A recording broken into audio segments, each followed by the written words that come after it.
Please don't let him take me. Those were the 7 words that changed everything. She grabbed the stranger's hand, a little girl trembling, tears streaming down her face, and the whole world seemed to stop. Nobody moved. Nobody breathed. And then the man in the blue hat took one slow step forward, and Sarah Mitchell screamed. If this story shook you to your core, hit that subscribe button right now and follow along until the very end, because what happens next will leave you speechless. Drop a comment and tell me what city you are watching from. I want to see just how far this story travels. Nobody believed her. That was the part that kept Sarah Mitchell awake at night, staring at the ceiling of her bedroom with her strawberry shortcake nightlight, casting pale pink shadows on the wall. Nobody believed a single word she said. She was 7 years old. She had gap-toothed smile, a lisp that made her S's come out a little soft, and braids that her mother redid every Sunday night while they watched old sitcoms together. She was the kind of kid who collected ladybugs in mason jars and left handwritten thank you notes for the mailman at Christmas. She was not a dramatic child. She was not a child who made things up. But the man in the blue hat had been following her for 3 weeks, and not a single adult in her life would listen. It started on a Tuesday. Sarah remembered because Tuesdays were her favorite after school. Her dad always stopped at the corner store and let her pick one candy bar, no questions asked. She always chose a Kit Kat. She'd been walking just half a step behind her father, swinging her backpack, when she looked up and saw him. He was standing across the street, just standing there with his hands in his jacket pockets, and that blue hat pulled low over his forehead. He wasn't doing anything wrong exactly. He wasn't running toward her or yelling at her. He was just watching. But something about the way he was watching, the stillness of him, the way his head didn't move even when a car honked and everyone else flinched, sent a cold wire of fear straight through Sarah's chest. She tugged on her father's hand. "Daddy, that man is looking at me." Her father, David Mitchell, glanced up from his phone. He looked across the street. What man, bug, there's nobody there. Sarah looked again. The spot where the man had been standing was empty. She told herself she'd imagined it. Kids imagine things. She'd seen a ghost once in her grandmother's hallway that turned out to be a coat on a hook. So she let it go. Until Thursday, when she saw him again. This time it was at Ridgewood Elementary during afternoon recess. She was on the swings with her best friend Olivia, pumping her legs hard, trying to touch the sky the way her grandfather always told her she could, if she swung high enough. She was laughing, really laughing, the kind that comes from somewhere deep in your belly when she happened to look toward the chain-link fence that bordered the school grounds. He was there, same blue hat, same jacket, same terrible stillness. And this time he was looking directly at her, not at the other kids, not at the teachers, at her. And when she made eye contact with him, he didn't look away. He just kept staring. And something about that, the refusal to be embarrassed, the refusal to pretend he hadn't been caught, made her legs go dead on the swing. She dragged her feet in the wood chips and stopped herself. "Olivia," she said, and her voice came out different than she meant it to, smaller. "Olivia, don't look now, but there's a man at the fence," and Olivia looked immediately the way children always do when you tell them not to look. "I don't see anybody." Sarah looked back. He was gone again, vanished like smoke. That night at dinner, she told her parents. She laid it out carefully, the way she'd practiced in her head on the bus ride home, the man on Tuesday, the man at the fence, the blue hat, the way he watched her. She told it clearly without crying because she knew if she cried, they'd think she was just being emotional. Her mother, Lynn Mitchell, put down her fork. She had the look on her face that Sarah had learned to dread, the one that was sweet and kind, and meant she wasn't really listening. "Sweetheart," she said gently, "sometimes our minds play tricks on us. You've been watching a lot of those mystery shows with a grandma, haven't you?" "This isn't a predicfee," Sarah said. "He was there both times." Her father reached across the table and squeezed her hand. "Nobody's going to hurt you, bug. You're safe. We're right here." He said it the way adults say things when they want a conversation to be over.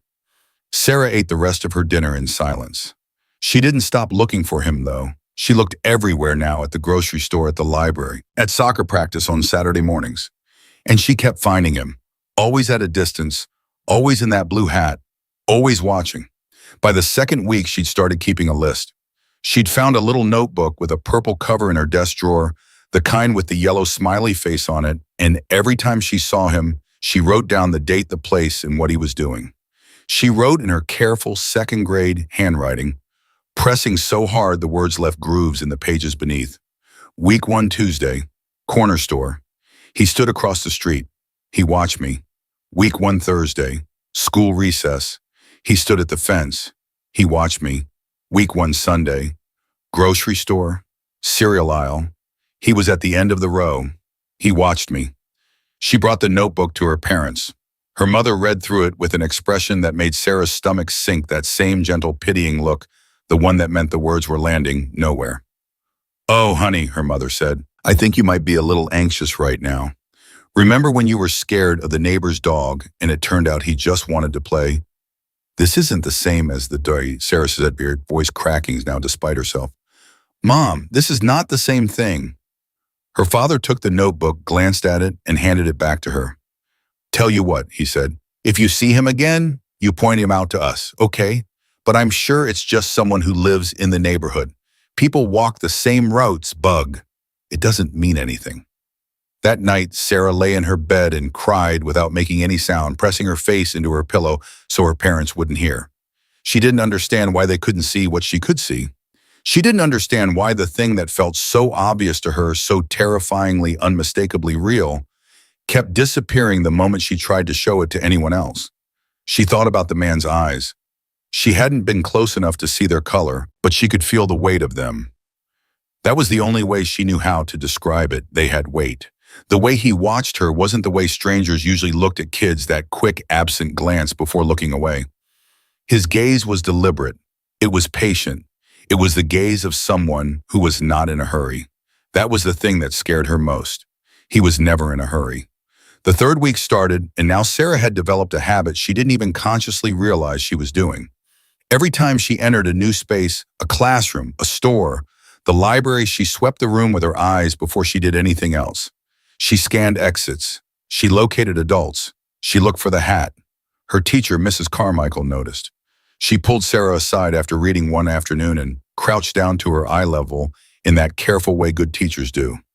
"Sarah," she said quietly, "you seem a little worried lately. Is everything okay at home?" Sarah hesitated. She wanted to tell her. She really did.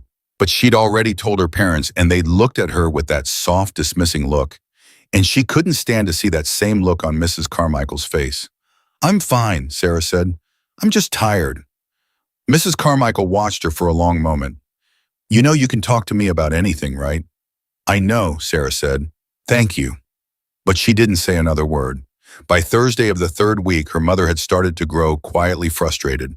Not unkind. Lynn Mitchell was never unkind, but strained in the way people get when they believe they have addressed something and keep finding it hasn't gone away. "Sarah," she said one evening when Sarah froze in the parking lot of the library and grabbed her sleeve, "we've talked about this. There's no man watching you." "He's right there, Mom, by the blue car. He's—" But by the time her mother turned to look, the space by the blue car was empty. "I want you to talk to Dr. Hennessy," her mother said. Doctor Hennessy was Sarah's pediatrician. Sarah understood what that meant. It meant, "We think this is in your head." That was the moment Sarah made a decision. If the adults in her life weren't going to protect her, she was going to have to find someone who would. She wasn't sure yet who that someone was. She was 7. She didn't have a lot of options. But the notebook kept growing, and the man in the blue hat kept showing up. And somewhere underneath the fear was something harder than fear, a quiet, furious certainty that she was right and they were wrong, and that rightness deserved to be proved. On Friday, her parents decided that Saturday would be a park day. A normal, cheerful family day at Lincoln Park with a picnic and the frisbee and maybe the little paddle boats on the pond, if Sarah was up for it. Lynn had discussed it with David the night before in that low parental voice that children are never supposed to hear, but always do. "She needs to get out of her head," Lynn had said. "She's been so cooped up. Some fresh air, some running around, that's what she needs." "She's 7, David had replied. "Kids get fixations. Remember Tommy next door went through that whole phase where he thought there was a wolf in the backyard?" "Right. Fresh air, frisbee, ice cream from the cart by the pond. Normal day." Sarah, lying still in her bed with her eyes wide open, had thought tomorrow is going to be the day. She didn't know why she thought that. She couldn't have explained the certainty if someone had asked her. But something in her bones had settled into a cold, quiet readiness, the way the sky sometimes looks in that hour before a storm, when the light turns strange and the birds stop singing. She'd slept with her notebook under her pillow. The next morning was bright and unremarkably beautiful, the kind of September Saturday that seemed almost apologetically perfect blue, sky-warm sun, the kind of light breeze that smelled like cut grass in childhood. They packed sandwiches. Her mother tucked a juice box into the cooler and found the frisbee under the couch cushions and seemed so relieved by the ordinary cheerfulness of it all that Sarah almost let herself believe that today would be okay. Lincoln Park was crowded the way it always was on good Saturdays. Families spread across the grass, dogs chasing balls, kids on the jungle gym, music drifting from somewhere near the pavilion. Exactly the kind of place where a little girl should feel completely, totally safe. Sarah stepped through the gate and swept the park with her eyes. The man in the blue hat was not immediately visible. She told herself to breathe. She followed her parents to a spot near the big oak tree, helped spread the blanket, sat down and let herself watch the ducks on the pond for a few minutes. Maybe today really would be okay. Maybe. She saw him. He was on the far side of the park near the path that ran along the pond. He wasn't moving. He was standing between two trees and the blue hat was there, unmistakable, and his face was turned toward her across all that open distance. Her sandwich fell from her hands. "Mom," she said. Her voice was very small. "Mom, he's here." Her mother looked up from the cooler. "Sarah, he's here. He's right there by the pond path." "Mom, please." Her father stood up, shading his eyes. He looked toward the pond path. There were people walking dogs, a couple jogging, a teenager on a bike. "I don't see anyone in a blue hat, Bug." "He's right." Sarah looked again. Had he moved?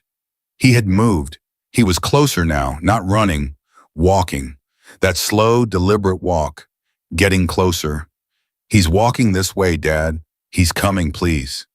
Sarah, that's enough. And that was the moment something broke open inside her, not loudly. It wasn't a tantrum, wasn't a scream. It was something quieter and more terrible than that, the moment when a child understands, really understands in her body, that the people who are supposed to protect her cannot see what she can see, and she is alone. She didn't think. She ran. Not toward the parking lot, not toward the exit. There was a man on a bench about 30 yards away, a big man, heavy set, wearing a leather vest with tattoos covering both arms and a silver chain at his belt. He looked like exactly the kind of person Sarah had been quietly taught her whole life to stay away from. He looked like someone's idea of dangerous, but he was not the man in the blue hat. And right now, that was all that mattered. Her small sneakers hit the grass hard once, twice, and then she reached the bench and she grabbed the man's hand, grabbed it with both of hers, the way she used to grab her father's hand in thunderstorms, and she looked up into his face with every ounce of terror she had been carrying for 3 weeks, and she said 7 words. "Please don't let him take me." The big man stared down at her. His name was Vince Caruso. He was 44 years old. He'd been sitting alone on that bench for 20 minutes drinking bad coffee from a gas station cup and thinking about absolutely nothing in particular, the way men do when they're between things. He had a long scar across his left jawline and a skull tattoo on his right forearm, and he hadn't been called a good man by many people over the course of his life. He'd been called a lot of other things. He looked down at this small, shaking, braided hair little girl gripping his hand like she was the only thing keeping her from flying off the earth. He looked up, and he saw the man into the blue hat.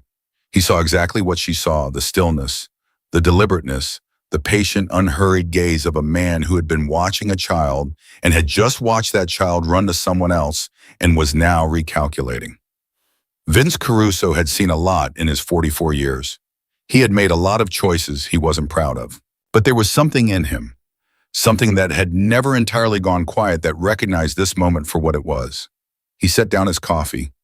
He put himself between Sarah and the man in the blue hat, and he said very quietly so that only Sarah could hear, "I see him." 3 weeks of fear, of being dismissed, of being patted on the head and handed back to her anxiety like it was a toy she dropped, and all of it broke apart in Sarah's chest when she heard those 3 words. She pressed herself against the side of Vince's arm. She was shaking so hard her teeth chattered, but she didn't let go. "I see him too," she whispered back. "I've been seeing him for 3 weeks and nobody believes me." Vince's jaw tightened. He didn't take his eyes off the man in the blue hat. "I believe you," he said. Vince didn't move, not yet. That was the first thing Sarah noticed. He didn't panic, didn't curse, didn't pull out his phone and start fumbling with it the way adults always did when they didn't know what else to do.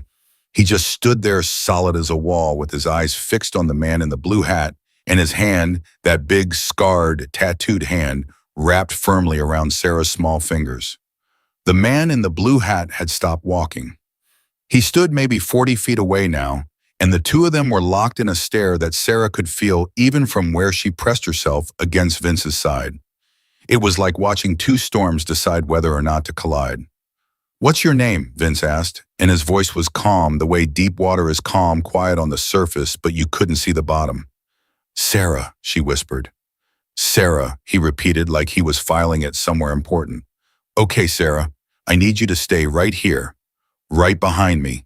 Don't move and don't look at him. Can you do that?" She wanted to tell him that she couldn't stop looking at him, that she'd spent 3 weeks trying to convince herself to stop and failing every single time. But she nodded. She pressed her forehead against Vince's arm, and she stared at the ground, and she counted her own heartbeats because it was the only thing that made her feel like she was still in her body. 1, 2, 3. She heard footsteps behind her mother's voice breathless and sharp. "Sarah, Sarah, you can't just run off like—" And then silence. The kind of silence that happens when someone's words run straight into a wall they weren't expecting. "Is that your mom?" Vince asked quietly without turning around. "Yes," Sarah said. "Tell her to come stand with you. Tell her to stay calm." Sarah turned just enough to look at her mother.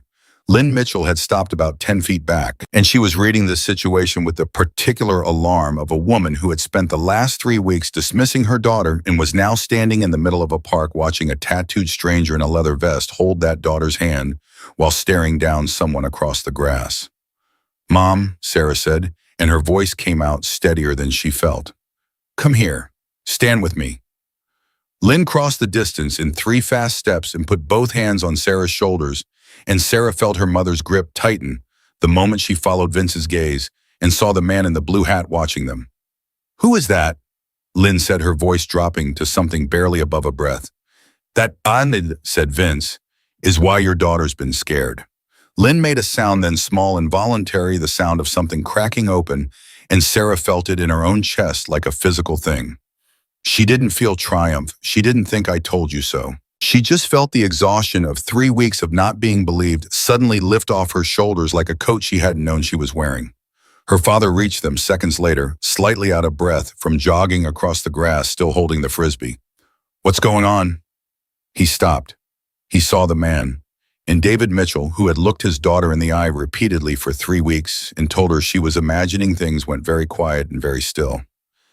"He's been following her," Vince said, and it wasn't an accusation directed at the parents. He said it the way a man states a fact that needs to be in the room so everyone can deal with it. "How long?" 3 weeks, Sarah said.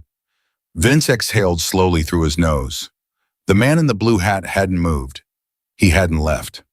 That was the detail that made the hair on the back of Sarah's neck stand up. Any normal person caught staring at a child would have walked away by now, would have found some excuse, some direction to move in that made them look accidental innocent. This man was just standing there, patient, like he was willing to wait as long as it took. "He's not scared," Sarah said. "No," Vince agreed. "He's not." "Why isn't he scared?" Vince's jaw moved once, like he was biting back the real answer to that question. "Because he's done this before," he said finally, "and he's used to walking away." Lynn made that sound again, and this time David put his hand on her back, and Sarah watched her father's face go through something she'd never seen on it before, the slow, terrible transit from disbelief to recognition to shame. He'd told her she was imagining things. He'd said it more than once. And the man in the blue hat was standing 40 feet away, looking at his 7-year-old daughter like she was something he owned. "I'm calling the police," David said, pulling out his phone. "Do that," Vince said, "but don't let it make you think the problem's handled. You call the police, he's going to walk before they get here, and then he knows you called and he adjusts." David looked at him. How do you know that? Vince didn't answer. He just looked back across the grass. The police came in 11 minutes, Sarah counted. She sat on the bench with her mother's arm around her, her notebook clutched in her hands. She'd pulled it from her jacket pocket without even thinking, that purple notebook with the yellow smiley face, and she watched the two officers approach the man in the blue hat with the practiced, casual authority of people who did not yet understand what they were walking into. The conversation was short. The officer spoke to the man. The man spoke back. He was calm, Sarah noticed. Terrifyingly calm.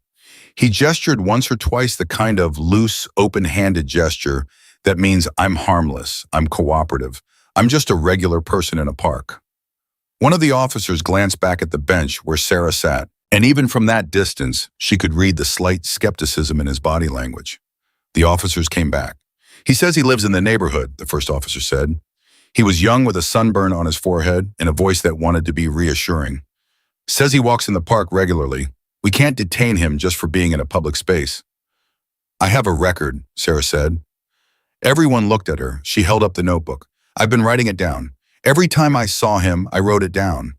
The date, the place, what he did. It goes back 3 weeks. She paused. I can show you. The officer took the notebook.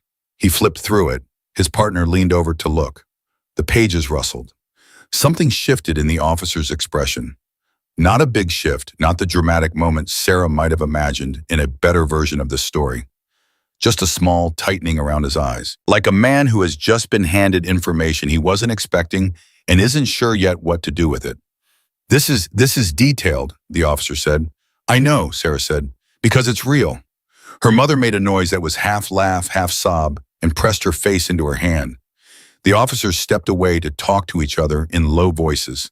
Vince stood a little apart from the family, his arms crossed, watching the man in the blue hat who had not left the park. He was now sitting on a bench on the far side of the pond, the blue hat still on his head, in a posture so relaxed it was almost theatrical. He knows we can see him, Vince said to no one in particular. David looked over. What? He's sitting right there into the open. He knows we're watching. He's telling us he's not afraid of us. Vince uncrossed his arms. That's a problem. What do you mean that's a problem? The police are right here. The police are about to tell you they can't do anything unless he commits an observable offense, Vince said not unkindly. He knows that. He's been doing this long enough to know exactly how much rope he has before it becomes a crime. He'll sit over there until they leave, and then he'll be gone.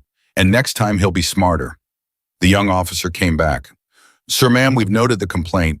We'll pass the information along to the department, and if you can file a formal report, we can begin building a case. But without direct evidence of a specific threat.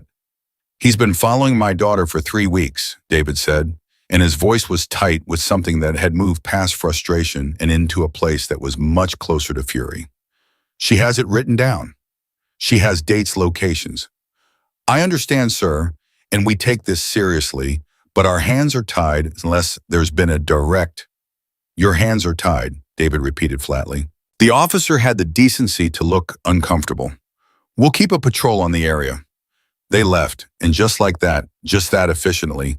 Marcus Webb, though no one knew his name, yet won the first round. Sarah watched him stand up from the bench across the pan, brush something off his jacket with one hand, and walk away through the trees at a pace that was nothing but calm, like a man finishing an afternoon walk, like a man with nowhere to be and nothing to worry about. She realized she'd been holding her breath. She let it out all at once. I'm sorry, her father said. He wasn't talking to Vince. He was crouching down in front of Sarah, and his eyes were wet in a way she'd never seen before, and his voice was carrying something in it that she understood even at 7 years old was going to cost him to say. I'm sorry, Bug. I should have listened to you. I should have. He stopped, pressed his lips together, tried again. You were telling us the truth, and I kept telling you it was in your head, and I am so sorry. Sarah looked at her father for a long moment. She thought about the night she'd cried into her pillow so he wouldn't hear. She thought about the notebook, the careful handwriting, the pressing so hard it left grooves in the pages. She thought about what it felt like to be 7 years old and completely alone inside something terrifying. I know, she said quietly. And then because she was 7 and she loved her father, it's okay, Daddy. It wasn't entirely okay, but she said it, and she meant enough of it to matter. Vince had pulled out his own phone. He was texting someone, his thick fingers moving across the screen with a speed that seemed at odds with everything else about him. Sarah watched him. "Who are you texting?" she asked.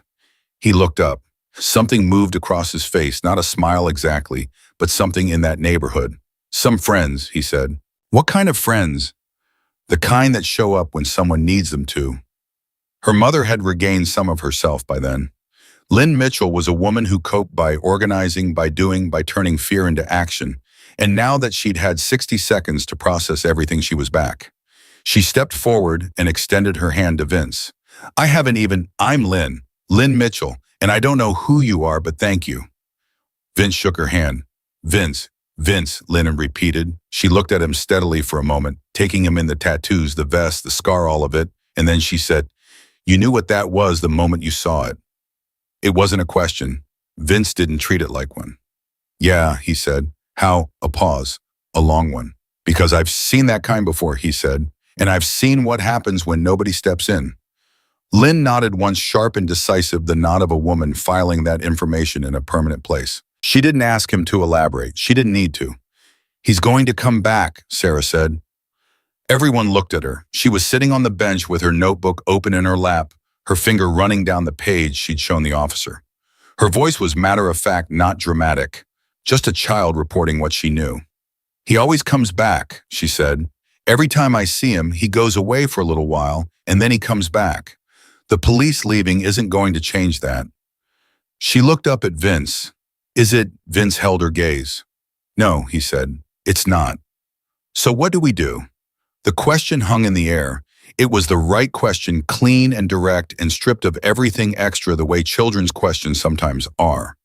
Not what should the police do, not what do the laws say, not what are the procedures and the protocols and the formal mechanisms for reporting a pattern of predatory behavior. What do we do right now? For real. Vince looked at his phone. He looked back at Sarah, and something in his expression settled like a decision being made, not in his head, but somewhere deeper than that, somewhere in the part of a person where the things they actually believe about themselves live. "I'm going to make some calls," he said, "and then we're going to find out who this man is." David straightened up from where he'd been crouching. "You're talking about more than just calling the police again." "The police just told you what they can and can't do," Vince said. "I'm not the police." What's all? The silence that followed that statement was the kind that could have gone several different directions. David Mitchell looked at this man, this scarred, tattooed, leather-vested man who had just spent 20 minutes standing between his daughter and a predator and worked through something complicated. Something that involved his idea of himself as a father, his idea of law and order, his idea of the kind of people you trusted and the kind you didn't. "Vince," he said finally, "what exactly are you going to do?" "Nothing illegal," Vince said, which was technically true and also not a complete answer, and all three adults in that conversation knew it, and nobody pushed it further. Because Marcus Webb had just walked away free and easy, and the police had said their hands were tied, and Sarah was sitting on a bench clutching a purple notebook full of 3 weeks of fear written in second-grade handwriting. Sometimes the answer you need isn't the one that fits neatly inside the lines. Vince's phone buzzed. He looked at the screen, a brief nod barely visible. He typed back 3 words and pocketed the phone. "Tell me everything you remember about him," he said to Sarah. "Every time you saw him, not just what's in the notebook. Everything, what he was wearing, how he stood, what direction he came from, what direction he left. Everything." Sarah blinked. Nobody had ever asked her for everything before. Her parents had listened to enough to decide it was manageable or imagined. The officers had taken the notebook and given it back. But no one had sat down and said, "Tell me everything," like the details mattered, like she mattered. She opened her notebook to the first page, and she told him. She talked for nearly 40 minutes, and Vince listened to every word. Not with the patient performance listening of an adult waiting for a child to finish so they could respond. He listened the way a man listens when he is actually building something from the information, nodding at certain points, asking short, precise questions, occasionally making her go back and repeat something. "What side of the street?" When he left the grocery store, which direction at the library? Was he inside or outside? Which entrance? By the time she finished, her mother had gone quiet in a way that Sarah recognized as her processing things silence. And her father was sitting on the grass with his elbows on his knees and his face in a shape she'd never seen on him before. A shape that was somewhere between devastated and determined. "You built a map," Vince said, looking at the notebook. Sarah blinked. "What?" "Without knowing it, you built a map. Where he shows up when from what direction. You've been tracking him for 3 weeks." He looked at her with something in his eyes that she didn't have a word for at 7, but would later in life be able to identify as respect. Pure, uncomplicated respect. "You're smart, Sarah." She felt something warm break open in the middle of her chest, not because she needed a stranger to tell her she was smart, but because for 3 weeks everyone had been telling her in one way or another that she was wrong, that the thing she was sure of was actually nothing, that the fear she was living inside was a malfunction of her own imagination. And this man, this stranger on a bench, had looked at her notebook and seen not a child's anxiety, but a child's intelligence. His pattern, Vince said half to himself, is consistent. He's not improvising. He planned this. The word planned hit the air like a stone hitting still water. Ripples moved through it. Lynn reached for Sarah's hand. David stood up from the grass. "How do you stop someone who plans?" David asked. Vince looked at him steadily. "You plan better," he said, "and you have more people." He picked up his phone again. This time he made a call instead of a text. He walked a few steps away, but not so far that Sarah couldn't hear, and she heard him say low and even, "Yeah, it's me. I need a sweep. Lincoln Park in a 2-mile radius. Looking for a male medium height, blue hat, gray jacket. Yeah. Tonight if you can." A pause. "No, this one matters. There's a kid involved." Another pause shorter. "I know you will. Bring whoever's available." He came back and tucked the phone away. "Who was that?" Sarah asked. "A friend," he said. The same answer as before. But this time Sarah noticed that his voice had a different quality underneath it. Quieter, more certain, like a man who had just set something in motion that couldn't be stopped. She looked back at the trees where Marcus Webb had disappeared. He'd walked away easy. He'd won the afternoon. He'd looked back at them from across the pond with that patient, unhurried gaze, and then he'd walked away, and he'd believed the way predators believe when they've been doing this long enough that the story was over. He had no idea. Sarah closed her notebook and held it against her chest like a shield. "Okay," she said. Vince looked down at her. "Okay. Okay," she said again, and her voice had lost the trembling edge that had been in it for 3 weeks. It wasn't loud. It wasn't dramatic. But it was steady. "Let's plan better." The word went out that night. Vince didn't explain it to the Mitchells in detail, not because he was hiding anything, but because the mechanics of it weren't something that translated cleanly into the language of soccer practice and Sunday picnics. What he told them was simple. His people were going to look. They were going to find the man in the blue hat. And when they found him, they were going to know exactly who they were dealing with. What he didn't tell them was that within 45 minutes of that first phone call, 17 men were already moving through the neighborhoods surrounding Lincoln Park on motorcycles covering ground, the way only people who know how to move through a city without being noticed can cover it. They weren't in formation. They weren't dramatic about it. They spread out 2 by 2, running the blocks systematically, the corner stores, the bus stops, the laundromats, all the small, invisible geography of a neighborhood that a man on foot would have to pass through to get anywhere from Lincoln Park. His name on the phone was Dagger. His real name was Pete Kowalski, and he'd known Vince for 22 years, and when Vince said a kid was involved, Pete didn't ask follow-up questions. He just said, "Give me an hour," and hung up. It took him 40 minutes. Vince's phone buzzed while he was still sitting on the bench in the Mitchell family's living room. They had all moved inside by then. Lynn making coffee, she kept forgetting to pour David pacing a rectangle between the kitchen and the front window. Sarah on the couch, still holding her notebook, and the text that came through was 4 words. "Got a name. Call me." Vince stood up. "I need to step outside for a minute." David stopped pacing. "What is it?" "Let me make the call first." He went to the front porch and dialed loud. Pete picked up on the first ring. "Blue hat guy's been around this part of the city for at least 6 weeks," Pete said without preamble. Martinez spotted him twice in the past 10 days near Fulton Elementary, which is 3 miles from Lincoln Park. Different hat that day, same guy, same way of standing. Vince's hand tightened on the phone. You're sure? Martinez has been doing this long enough to be sure. He followed him for 2 blocks before the guy picked up the tail and changed direction. Smart. Careful. This isn't somebody's first time, Vince. I know it's not his first time. There's more. A pause and the quality of Pete's voice shifted into something more careful. One of the guys who used to run with the East Side chapter, his sister had a situation. 3 years ago, different city, nobody was ever charged. But the description she gave at the time, medium, height patient, never got close enough to be caught. It's the same feeling, man, same profile. Vince stood very still on the porch. A car went past in the street. Somewhere down the block, a dog barked twice and went quiet. You got a full name? Vince asked. Working on it. Give us until morning. He went back inside. He didn't tell the Mitchells everything Pete had just told him. Not yet, not tonight, not while Sarah was sitting on the couch with her notebook and her eyes that had already seen too much for 7 years old. But he looked at David across the kitchen, and David looked back at him, and something passed between them in that look that didn't need words.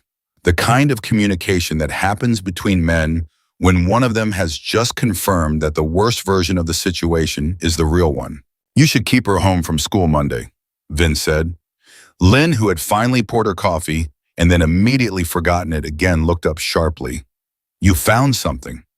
I'm still looking, Vince said. Keep her home Monday. I'll know more by then. I want to know now, Lynn said, and her voice had an edge to it that cut clean through any idea Vince might have had about managing the information gently. Lynn Mitchell was not a woman who appreciated being managed. She is my daughter. Whatever you found out, I want to know. Vince looked at Sarah. Sarah looked back at him. You can say it in front of me, she said. I'm not a baby. Nobody in the room argued with that. A child who had been tracking a predator for 3 weeks in a purple notebook wasn't a baby. A child who had run across a park and grabbed a stranger's hand and said, please don't let him take me, wasn't a baby. She was 7 years old and she had already been more adult about this situation than half the adults in it. He's done this before, Vince said. He kept his voice level. We don't have the details yet, but whoever he is, he's practiced.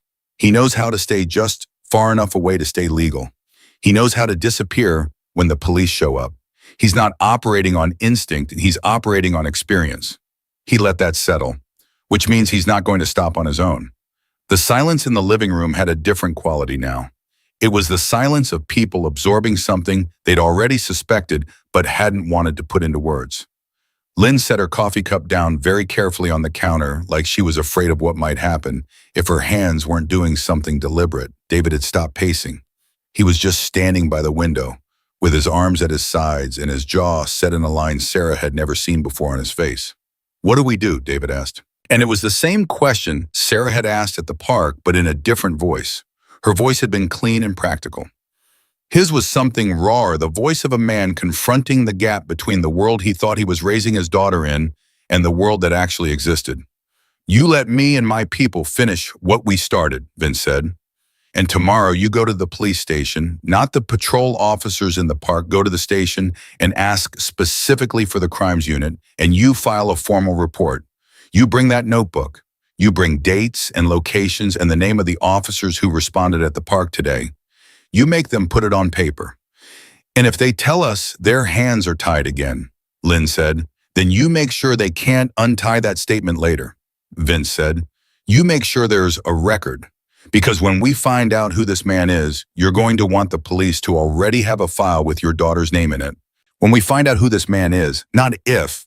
Lynn caught that and something in her face shifted, not relief exactly, but a kind of desperate, cautious gratitude that she wasn't quite ready to feel yet. Sarah had been quiet through all of it, sitting with her knees pulled up and her notebook open across them. She'd been rereading her own pages while the adults talked, running her finger down the entries, the way you run a finger down a map when you're trying to find where you are. Now she looked up. There's something I didn't write down, she said. Everyone looked at her. One time it was like the second week, I think a Wednesday, I saw him, and he wasn't watching me. She said it slowly, working it out as she said it. He was watching Olivia, my friend Olivia from school. She was with her mom at the playground on Kellner Street. He stood there and watched her for a few minutes, and then he looked at me and went away. She paused. I didn't know if it was important. The temperature in the room dropped about 10 degrees. Vince pulled out his phone. He texted Pete one line, check if there's a girl named Olivia connected, Kellner Street Playground. He put the phone down and looked at Sarah with an expression she would remember for the rest of her life. Not shocked because he had already prepared himself for the territory this thing might cover, but something more complex than that. A kind of fierce, quiet anger that was so thoroughly controlled it only showed in the set of his eyes. That was important, he said. That was very important. Good girl. Sarah nodded and her face did something complicated, pride and sorrow moving through it at the same time because it felt terrible to have information that mattered and good to have finally given it to someone who actually used it. Her parents looked at each other over her head. Lynn's hand went to her mouth. David turned back to the window, and this time he didn't turn around for a long time. Vince's phone buzzed. He looked at the screen. 3 words from Pete. Stand by. Coming. He's coming here, Sarah asked. She'd been watching Vince's face. Yeah, Vince pocketed the phone. He's got something. Pete Kowalski arrived 22 minutes later, and he was not what the Mitchells expected. He was smaller than Vince, compact, deliberate in his movements with close-cropped gray hair and reading glasses he had to put on to look at the paper he was carrying. He looked, Sarah thought, like someone's uncle. Somebody's ordinary Saturday afternoon uncle. Except for the vest. And the way he scanned the room when he walked in like he was cataloging exits. He sat down at the kitchen table and he spread the paper out flat and he said without any preamble, his name is Marcus Webb, 41 years old.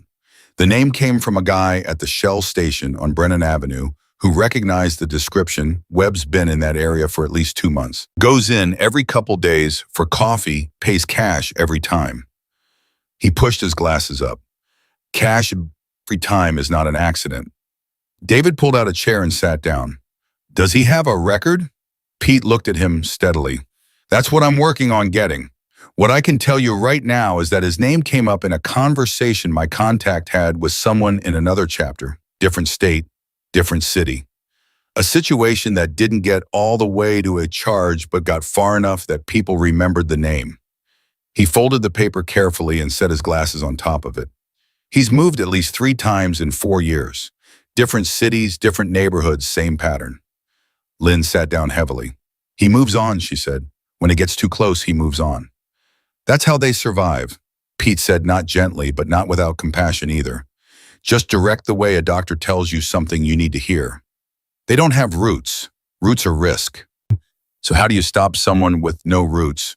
David's voice was controlled, but only barely. Pete and Vince exchanged a look. It was brief, the kind of communication that lives in the language of people who have known each other through serious situations for a very long time. Then Pete said, you give them a reason to stay still long enough to be caught, and you make sure when they're caught, there's enough behind them that no one can let them walk. What does that mean? Lynn asked. It means we find everything we can find, Vince said, and we put it where it can't be ignored. Sarah had been listening with her eyes moving back and forth between the 2 men, like she was watching a tennis match, absorbing everything, missing nothing. Now she said, he was at Fulton Elementary too. You said he was at Fulton Elementary. Pete looked at her. He had the kind of eyes that had seen a great deal and didn't flinch away from looking at things directly. He assessed her in 2 seconds. 7 years old, gap-toothed, braided hair, notebook still in her hands, and he adjusted his voice not to be softer, but to be more precise, like he was taking her seriously. That's right, he said. We believe so. Are there other kids? Other kids he's been watching. Another exchange of looks between Pete and Vince. This one lasted a fraction longer. We're trying to find that out, Pete said carefully. But probably yes, Sarah said. It wasn't a question. Pete took his glasses off the paper and turned them over once in his hands. Probably yes, he said. Sarah nodded slowly. She opened her notebook to the last page she'd written on, and she picked up the pencil she'd been keeping tucked in the spiral wire, and she wrote 2 words at the top of the blank page below her last entry.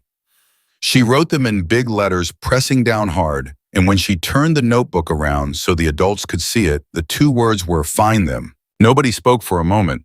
Pete looked at those two words for a long beat, and something moved through his face, something that softened the edge of a man who'd spent a long time making sure he didn't have soft edges.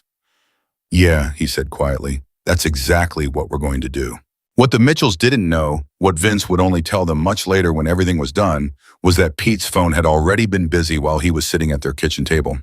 The reach of the network he was working was wider than any of them could have mapped in that moment. A name and a face description moving through channels that the formal systems of law and report filing couldn't access, finding traction in ways that police databases and interstate warrant searches moved too slowly to match. By the time Pete folded up his paper and said goodnight to the Mitchells, the name Marcus Webb had already moved through 4 states. It had already found people who remembered things.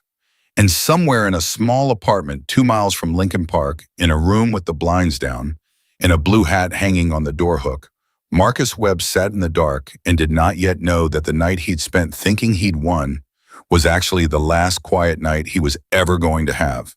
He didn't know that a 7-year-old girl had built a map of him in a purple notebook.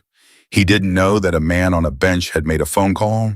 He didn't know that in less than 18 hours, 200 motorcycles were going to roll into Lincoln Park, and the search was going to begin in earnest, and the city was going to see what happens when an ordinary predator accustomed to ordinary silence runs straight into something extraordinary.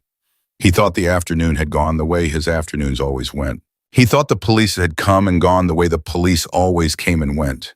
He thought the big tattooed man on the bench would forget about it by morning. People always forgot. People always moved on.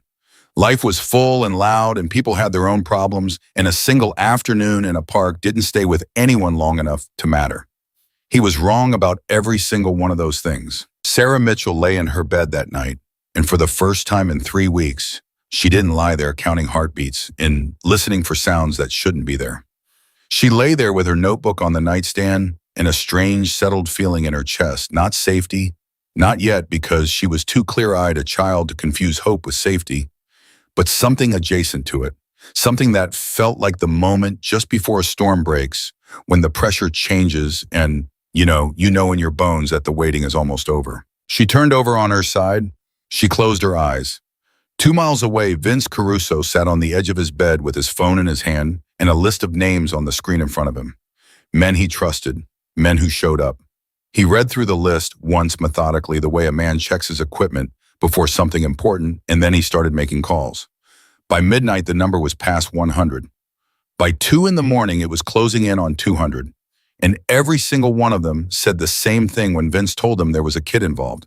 They said, "I'll be there." Sunday morning arrived the way bad news sometimes does, quietly without warning, wrapped in something that looked almost ordinary. Lynn Mitchell had not slept. She'd lain beside her husband in the dark, listening to the sound of the house settling and the distant occasional rumble of motorcycles that passed through the neighborhood at intervals throughout the night, sounds she'd never paid attention to before and couldn't stop tracking. Now, every time one faded in the distance, she found herself holding her breath until she heard another, like a pulse, like proof that something was still moving out there, still searching, still working toward an answer she desperately needed. David had fallen asleep around 2 and then woken at 4 and not gone back.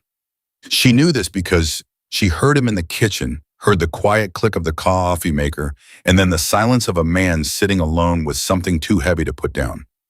She didn't go to him. She needed a few more minutes with the dark and the sound of Sarah breathing in the next room before she could face another conversation that would require her to be functional. Sarah slept straight through until 7:15. When she came into the kitchen in her pajamas, eyes still soft with sleep, and saw both her parents already dressed and sitting at the table with coffee cups, in the particular posture of people who had been awake and worried for hours, she stopped in the doorway and read the room the way she'd been reading rooms for 3 weeks. "Did they find him?" she asked. "Not yet," David said. "Come have breakfast." She sat down. She didn't ask more questions. She poured herself cereal and ate it methodically, and then she said, "Can I have my notebook?" Lynn got it from the counter and set it beside her bowl without a word. Sarah opened it to the page with "Find Them" written across the top in big letters, and she read it for a moment, and then she picked up her pencil and wrote underneath it, "Day 22, Sunday. He is still out there. But so are we." Lynn watched her daughter write that and had to look away. Vince's call came at 8:47. David picked up on the second ring and put it on speaker without being asked because they were past the point of managing information separately. "We've got more," Vince said. No greeting. He didn't waste time on greetings. Pete's contact came through with the criminal record. "Marcus Webb has active warrants in 5 states. Not minor stuff. There was a case in Ohio 4 years ago that got to the arrest stage before the family moved and the prosecution fell apart. A case in Georgia 2 years ago, same result. He finds families, he moves. When the heat comes, the cases collapse because there's no continuity between jurisdictions." David's hand had tightened on the edge of the table. 5 states. 5 that we know about, Vince said. Pete thinks there are more. The man is methodical. He doesn't leave a trail that connects cleanly. He's been doing this for a long time, and he's learned exactly how the system works and how to stay one step ahead of it. "Until now," Sarah said. A brief pause on the line. "Until now," Vince confirmed. "I need you to go to the police station today. Not tomorrow, today, Sunday. Find whoever is on duty for the crimes unit, and if they tell you nobody's available, you stand there and you wait. You tell them you have evidence of a man with active warrants in 5 states who has been stalking your daughter, and you do not leave until someone writes it down formally." "And you," David said. "I'm going back to the park." Lynn stood up from her chair. "Vince, if he's there," Vince said, "I want to know where he goes when he leaves. I want to know where he sleeps." The line went quiet for a moment. The refrigerator hummed. Sarah had stopped writing in her notebook and was sitting perfectly still, her pencil resting across the open page. "He might not be alone," Sarah said. Another pause. Longer this time. "What makes you say that?" She turned her notebook to the page she'd been looking at, though of course he couldn't see it. "One time at the library the week before last, I saw him talking to someone. I didn't write it down because the other person walked away really fast, and I wasn't sure if it was important. But the other person, they looked at me too. Before they left, they looked at me like he did." The silence on Vince's end had a different texture now. Sarah felt her parents looking at her. She kept her eyes on her notebook. "Can you describe the other person?" Vince's voice was very careful. "Shorter than him, younger I think, dark jacket. I never saw a face because they had their back to me the whole time except for that 1 second when they looked." She paused. "I'm sorry I didn't write it down." "Don't apologize." His voice was firm. "You did exactly right. You remembered it and you said it. That's what matters." A beat. "I need you to understand something, Sarah. This changes things." "I know," she said. "How much does she understand?" Vince asked, and Sarah knew he was directing the question at her parents. "More than she should have to," Lynn said quietly. "Then she needs to stay inside. Both of you stay with her. Don't let her near any windows that face the street." "I know that sounds—" "It doesn't sound like anything," David said. "We'll do it." "Good." The line crackled slightly. "One more thing. The name of the girl at the Kellner Street playground, Olivia. We need her last name. Her parents need to be contacted." Lynn put both hands flat on the table. "Oh God." "Her parents need to know," Vince said. "They need to have the same conversation you're having right now. The sooner the better." David looked at Sarah. "Do you know Olivia's last name, Bug?" "Brennan," Sarah said immediately. "Olivia Brennan. Her mom's name is Teresa. They live on Colfax Street because we went to Olivia's birthday party there in April." She said it the way she said most things, matter-of-factly, with that quiet clarity that had characterized everything about her over 3 weeks of absolute no one listening to her. She had simply stored the information the way she'd stored everything else because her mind understood at some fundamental level that details were promotion and protection was something she was going to have to build for herself. Lynn had picked up her own phone and was already searching for a Teresa Brennan on Colfax Street. "I'll let you make that call," Vince said. "It should come from you family to family." A pause. "I'm going to the park. I'll be in touch." He hung up, and the kitchen held the echo of the call for a moment, all of them absorbing the new weight of what they now knew. 5 states, active warrants, possibly not working alone. A 7-year-old who noticed a second person at the library and filed it away without knowing why, because her mind had been operating in survival mode for 3 weeks, while everyone around her tried to tell her she was imagining things. Sarah closed her notebook and looked at her parents. Call Olivia's mom, she said. Please, right now. Lynn was already dialing. Teresa Brennan picked up on the third ring. Lynn Mitchell had prepared herself to deliver the news carefully, to ease into it, to be gentle, to be the kind of person who understood how to have a devastating conversation without causing unnecessary panic. None of that happened.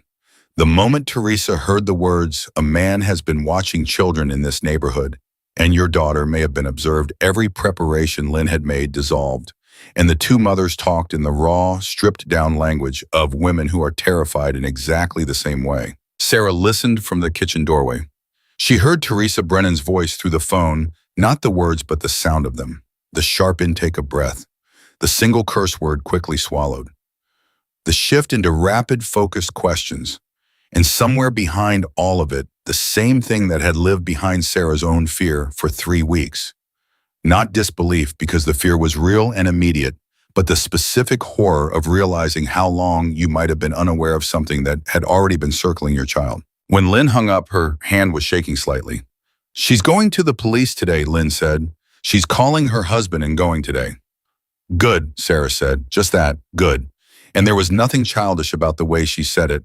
It was David who drove to the police station because Lynn was not in a state to drive and would not leave Sarah, and because he needed something active to do with the fury that had been building in him since the night before, the fury of a man who had looked his daughter in the eye and told her it was all in her head, and was now sitting with the full understanding of what that dismissal had cost, what it had left her to carry alone, what it might have cost if she hadn't run across a park to a stranger on a bench. He took the notebook with him. He'd asked Sarah if she was okay with that, genuinely asked, and she'd handed it over with both hands, the way you hand over something important to someone you've decided to trust. "Don't let them give it back without making a copy," she'd said. "I won't," he promised. "And don't let them say their hands are tied." He looked at her. "What do I say if they do?" "Tell them they can untie them," Sarah said, "because the man has warrants in 5 states. David Mitchell walked into that police station and asked for the crimes unit and stood at the front desk until someone came out. He laid the notebook on the desk. He said the words "active warrants, 5 states," and he said them with a clarity and a force that had not been in his voice the day before in the park. Because the day before, he'd still had a piece of himself that wasn't entirely sure, that was holding on to the comfortable possibility of exaggeration or coincidence or childhood anxiety. That piece was gone now. It had left sometime in the night quietly without ceremony, and in its place was something harder and more useful. The detective who came out was named Rita Coles. She was 53, with 21 years in the crimes unit, and she had the particular quality that good detectives develop over long careers. She listened with her whole face, not just her ears. She took the notebook. She read through it without hurrying. She asked David 3 precise, targeted questions, and then she looked up and said, "How long ago did you first report this?" "Yesterday, patrol officers at Lincoln Park." She wrote something down. "And before yesterday was any report filed?" David held her gaze. "No," he said. "My daughter told us. We didn't believe her." Rita Coles looked at him for a moment with an expression that was somewhere between professional and deeply human. "How old is she?" "7. A breath. "All right, Mr. Mitchell," she said. "I need you to walk me through everything from the beginning, and I need you to not leave anything out, including the things that feel small." He talked for an hour and 20 minutes. Rita Coles wrote without stopping. When he mentioned the active warrants in 5 states, her pen slowed for just a fraction of a second, the tell of someone who has just heard something that's changed the geometry of a situation. When he mentioned the possibility of a second person, she stopped writing entirely and looked up. "Say that again," she said. He repeated what Vince had told him, what Sarah had described. The library, the other person, the look that lasted 1 second before the back was turned. "Your daughter told you this," Rita said carefully. "My daughter told Vince, and Vince told me." "And Vince is the man who stood between her and Marcus Webb yesterday afternoon," David said. "The man who has spent the last 16 hours running his own search because your department told him their hands were tied." Rita Coles set her pen down. She folded her hands on the desk, and she said, "Mr. Mitchell, I want to be very clear with you about something. Yesterday's patrol response was not what this situation warranted. I can't speak to what information was or was not entered at that time, but I can tell you that as of right now, this is an active investigation with my name on it, and I am going to need to speak with your daughter. When, David said. Today, Rita said, if you can bring her in. David called Lynn from the parking lot. Lynn said she'd have Sarah ready, and then he sat in the car for a moment with his hands on the steering wheel and the engine not running, and he did something he hadn't done in about 15 years, which was press his forehead against the steering wheel and breathe in the particular pattern of a man trying to hold himself together at the seams. He thought about Sarah writing in her notebook in the dark, pressing so hard the words left grooves. He thought about her on the swing set, stopping herself with her feet in the wood chips, the laughter going out of her eyes. He thought about 3 weeks of tuck, yourself in bug, nobody's going to hurt you, it's just in your head. He thought about her running across the park to a stranger because she was out of places to run. He started the car and drove home. Vince called at 11:22. Lynn picked up.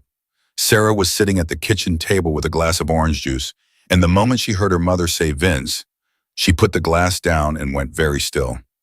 He came back, Vince said. Lynn's hand went to the doorframe.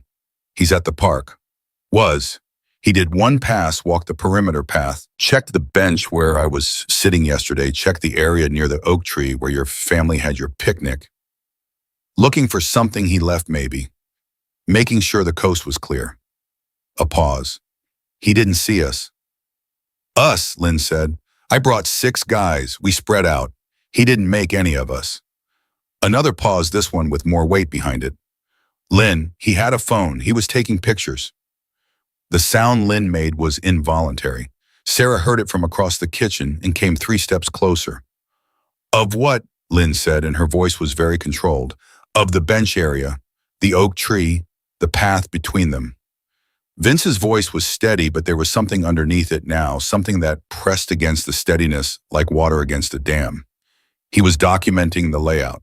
Where you were, where Sarah ran from. He's planning to come back. He wanted a record of the geography. The kitchen was very silent. The refrigerator hummed. Sarah watched her mother's face and read it the way she'd been reading faces for 3 weeks. And what she read there made the back of her neck go cold. We followed him, Vince said. We know where he went. Lynn breathed. Where are he? An apartment building on Renner Street, 3rd floor. He went in and hasn't come out. A brief pause. I've got eyes on both exits. Vince, Lynn closed her eyes, and we need to give this to the detective, right now. There's a detective named Rita Coles at the precinct. David is on his way home. She wants to talk to Sarah today, and you need to call her directly with that address. A beat of silence.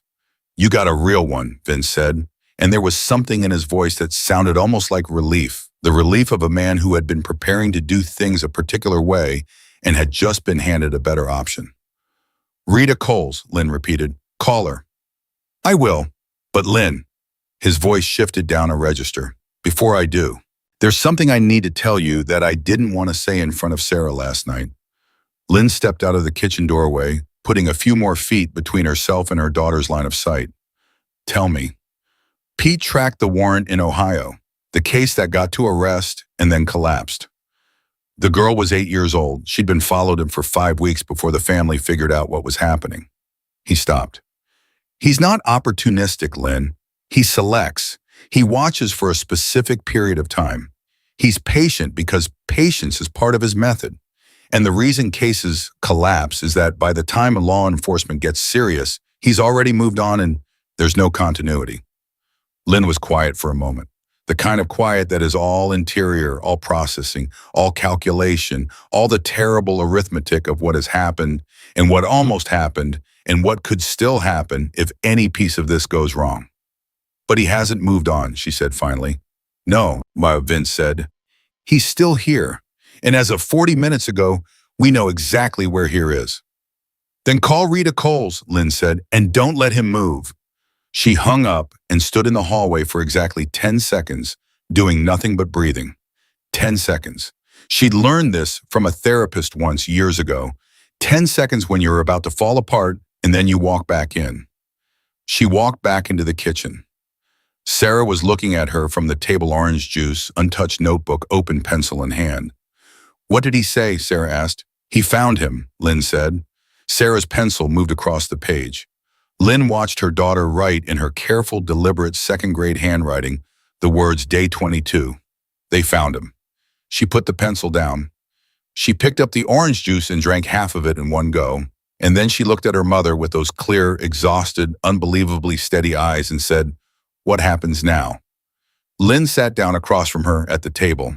She reached out and took both of Sarah's hands in hers the way she used to do when Sarah was very small and needed to feel connected to something solid. Sarah let her.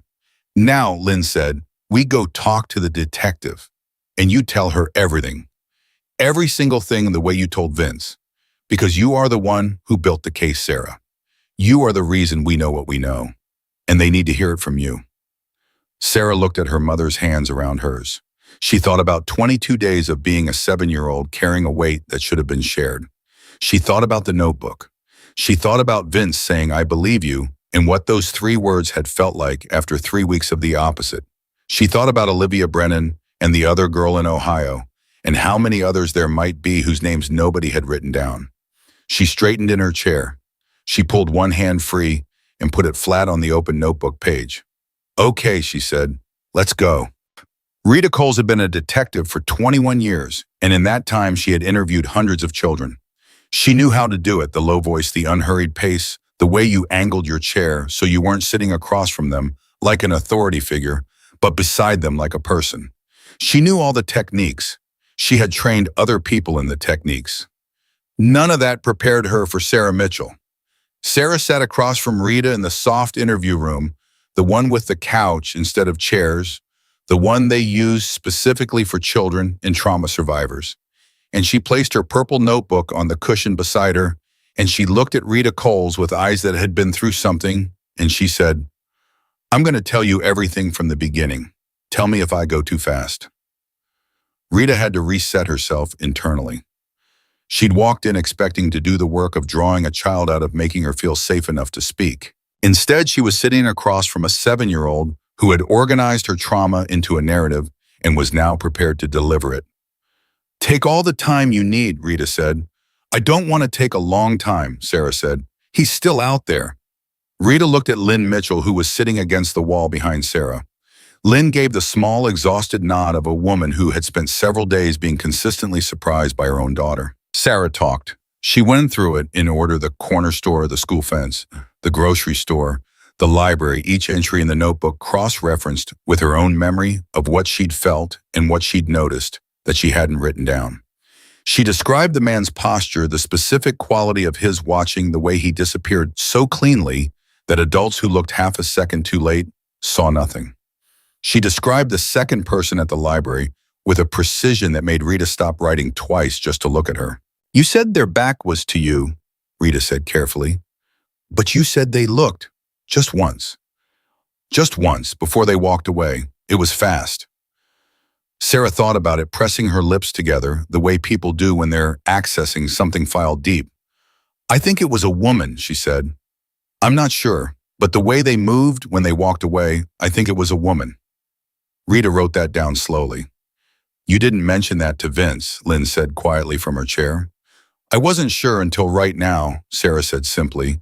Saying it out loud made me more sure. Rita put her pen down and folded her hands and looked at Sarah with the full weight of her 21 years. "Sarah," she said, "I want to ask you something, and I want you to answer me honestly, even if the answer is I don't know." "Okay. Okay.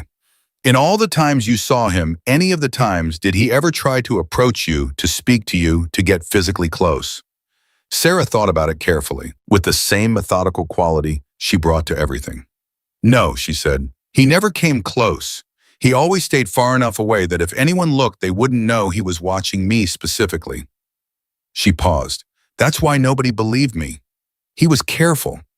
"He was careful," Rita repeated, and she wrote it down. And what she was writing below it in a column of notes she wouldn't show to anyone in that room was sophisticated. Controlled. Pattern experience. Not improvising. What she was thinking was, this man has done this many times and he is very good at it, and this little girl is the first person to ever document him in real time over a sustained period. She is the first person who built an actual evidentiary record, A 7-year-old built the record that 5 states could not. She thought about the Ohio case, the Georgia case, the others Pete Kowalski had mentioned to David Mitchell, whose name had come to her 20 minutes ago from Vince Caruso, who'd called her directly with an address on Renner Street in a tone of voice that was the clearest possible message: I will handle this cleanly if you move fast and messily if you don't. She understood that message. She respected it, and she was moving fast. Mrs. Mitchell, Rita said, looking past Sarah at Lynn, I need to let you know that as of 40 minutes ago, we have officers at the Renner Street location. We are seeking a warrant which I expect to have within the hour based on the information Mr. Caruso provided, combined with what your daughter has just given me. She looked back at Sarah. You should know, Sarah, that what you've done here, this notebook, this record, is going to matter in a way that most adults never achieve in a formal investigation. You documented a predator in real time. That is extraordinary. Sarah looked at the notebook on the cushion beside her. I just wrote down what happened, she said. That's exactly what investigators do, Rita said. Something crossed Sarah's face, not pride, not quite. Something more complicated. The expression of a child who had done a hard thing out of necessity and was only now in the safety of someone finally listening, allowing herself to feel the weight of how hard it had actually been. Her eyes filled. She didn't let them spill. She blinked twice hard and straightened her spine and put her hand flat on the notebook. Is it enough? She said. Is what I wrote down enough to make sure he can't do this to anyone else? Rita Colza held that question. It was the right question, the only question that actually mattered in this room right now, and it deserved a real answer, not a soothing one. Combined with the warrants in 5 states and the address we now have, she said yes, it is enough to hold him. Sarah nodded once, sharp and final, like a period at the end of a sentence, like someone closing a case. Good, she said. Lynn made a sound from her chair and pressed her hand over her mouth, and for the first time in 22 days, she let herself cry without trying to control it. Not in front of Sarah exactly. She turned her face toward the wall, but in the same room with the same air, and Sarah heard it and turned around and looked at her mother's shaking shoulders for a moment without saying anything. Then she got up off the couch and went and stood beside Lynn's chair and put her small hand on her mother's arm. It's okay, Mom, she said. It's almost done. It was almost done, but not yet. The warrant came through at 1:47 in the afternoon. Rita was on the phone with the prosecutor's office when her partner, Detective Joe Marek, knocked twice on her office door and held up 2 fingers their signal. She wrapped up the call in 30 seconds. Talk to me, she said. Warrants signed, teams ready at both Renner Street exits. We've also got a development. Joe leaned against the doorframe. Kowalski's guys spotted movement about 20 minutes ago. Someone left the building through the side entrance, not Webb. Female. Mid-30s, dark jacket. She walked 3 blocks south and got in a car, and one of Kowalski's people got a partial plate. Rita was already standing, already reaching for her jacket. Is she in the wind? Partial plate went to a rental. We're running it now. Joe paused. Rita, the car was parked 2 blocks from Fulton Elementary. She stopped with one arm in her jacket. Say that again. The rental car was parked 2 blocks from Fulton Elementary. All weekend, nobody moved it until this afternoon. The 2 of them looked at each other in the way that experienced partners look at each other when a situation upgrades itself in a direction they were hoping it wouldn't go. 2-person operation, Rita said. At minimum, Joe said. We need the Fulton Elementary parent contact list, and we need to know if any children from that school have been reported, followed, observed, or approached by a stranger in the past 8 weeks. She was moving now, jacket on, car keys in hand. Pull the Kellner Street Playground incident reports for the same period. And get me everything we have on any Jane Doe connected to Marcus Webb's prior cases. Joe was already on his radio. They moved. Vince was still on Renner Street when he saw the police vehicles arrive. Not dramatically, they didn't come in with sirens, which was smart, which told him that Rita Coles was the kind of detective who understood how to not spook a target in an enclosed building. 2 unmarked cars, 1 patrol unit positioned to cover exits. Clean, professional. He stood half a block away with Pete beside him and watched it happen. You should go, Pete said. Not yet. Vince. Neither. Pete said it the way you say a word when you've said it before and you know how it's going to land. You did what you came to do. Let them finish it. I want to see him come out of that building, Vince said. Pete was quiet for a moment. He knew better than to argue with that particular tone. You got 5 minutes, he said, and then I'm dragging you back to the bike. The 5 minutes stretched into 8. Vince stood still with his arms crossed and watched the front entrance with the particular absolute patience of a man who had once spent 11 hours in a deer blind in northern Wisconsin and not moved a muscle. Pete stood beside him eating a gas station granola bar because Pete approached most situations with the pragmatic understanding that you couldn't do anything useful if your blood sugar was low. Then the front door of the apartment building opened. Marcus Webb came out with his hands already raised, which meant someone had already called up to him, which meant either he'd seen the vehicles from a window or there was someone in the building who'd warned him, and either way he'd made the calculation that running was worse than compliance. He was wearing the gray jacket. He was not wearing the blue hat. Vince noticed that immediately. No hat, like he'd decided in the last hour to shed the most identifiable part of his appearance. Preparing to deny, to minimize, to be the wrong man, the mistaken man, the ordinary man in an ordinary jacket who'd never been anywhere near Lincoln Park.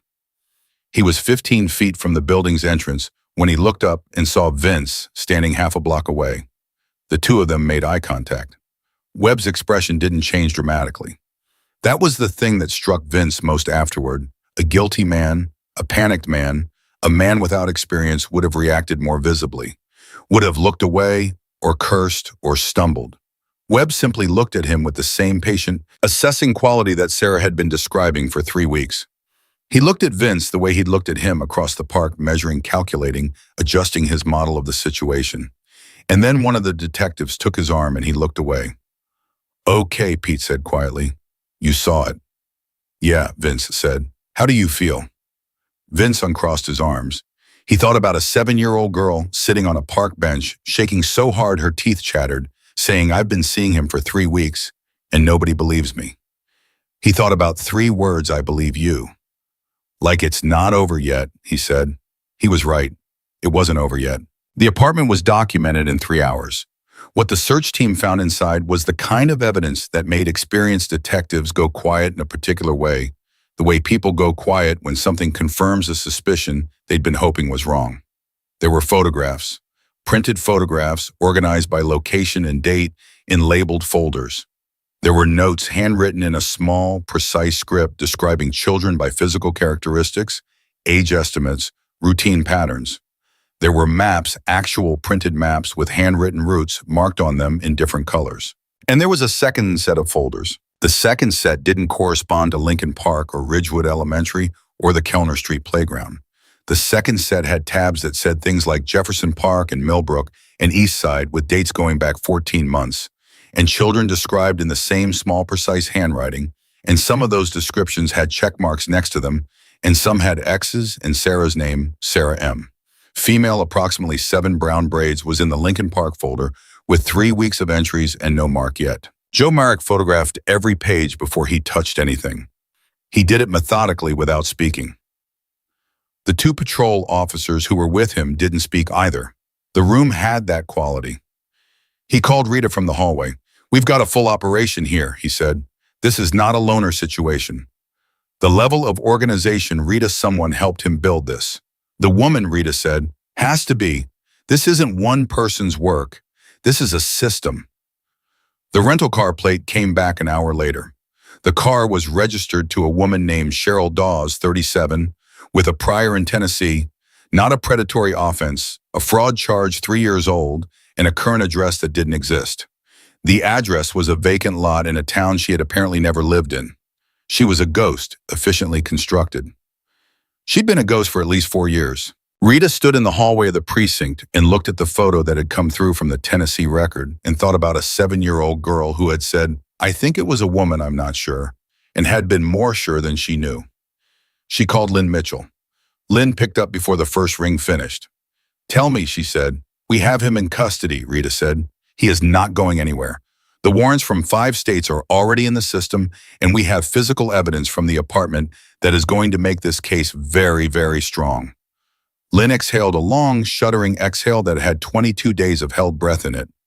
There's more, Rita said. And I need you to be sitting down. I'm sitting. There was a second person involved. A woman. We have a name and a photo, and we are actively working to locate her. She has not been apprehended yet, and I want to be honest with you about that because you deserve honesty. A pause. She is not connected to your daughter. Specifically, she appears to have been working with Webb on the organizational side of what he did. But she is a real person. She was real, and we are going to find her. The silence on Lynn's end lasted exactly 4 seconds. Are my daughter and Olivia Brennan safe right now? Yes, Webb is in custody. His associate is not in the area. We have reason to believe she left the city this afternoon. We have eyes on both exit routes she would logically use, and we have her photo with every department in the region. Rita paused. Your daughter is safe, Lynn. Lynn said something then that wasn't quite a word, more the sound a person makes when the weight they have been carrying finally gets set down somewhere. Just for a moment. Just long enough to feel what it would be like to breathe normally again. I need to tell you something, Rita said, and I want you to tell Sarah because she deserves to hear it directly. She stopped, organized her words.